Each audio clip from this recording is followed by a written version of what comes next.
Dahil Valentine's ngayon, syempre, kabi-kabila na yung mga bulaklak sa paligid, ano.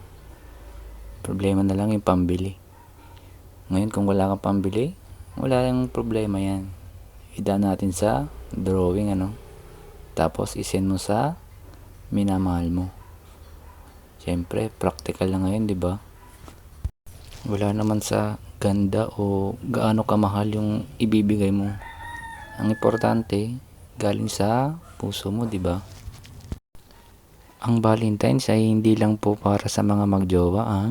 Ito po ay para sa lahat. Bawa kay nanay, kay tatay, kay ate, kay kuya. Siyempre, sama mo na dyan si teacher. Kung may budget ka naman dyan, ibili mo naman sila kahit kapirasong bulaklak, ano? Or kahit na maliit na chocolate man lang. Tanda ito ng pasasalamat na, no?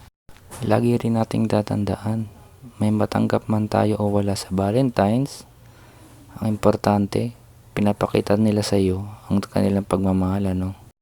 Mas maganda na yung nararamdaman mong mahal ka niya, no, kaysa naman bigyan ka nga ng chocolate o bulaklak, kaso hindi mo naman maramdaman na mahal ka niya, di ba? Tandaan din natin na hindi nasusukat sa mga material na bagay ang araw ng mga puso. Bagkus ito ay nagpapaalala lamang sa lahat na mas mahalin pa natin ang isa't isa. Kaya kung may regalo ka man o wala, hindi na importante yun. Ang importante, ipakita mong mahal mo siya.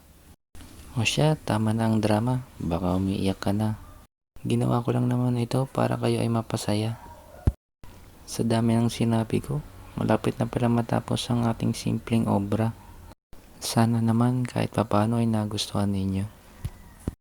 Higit sa lahat, huwag natin kakalimutan ang walang sawang pagmamahal ng ating Panginoon sa ating lahat. Lagi tayong magpapasalamat sa lahat ng biyayang ibinibigay niya sa atin. Ito, patapos na ang ating simpleng drawing. I-share nyo na lang sa mga mahal nyo sa buhay para kahit papaano, mapangiti nyo sila. O siya, Happy Valentine sa lahat!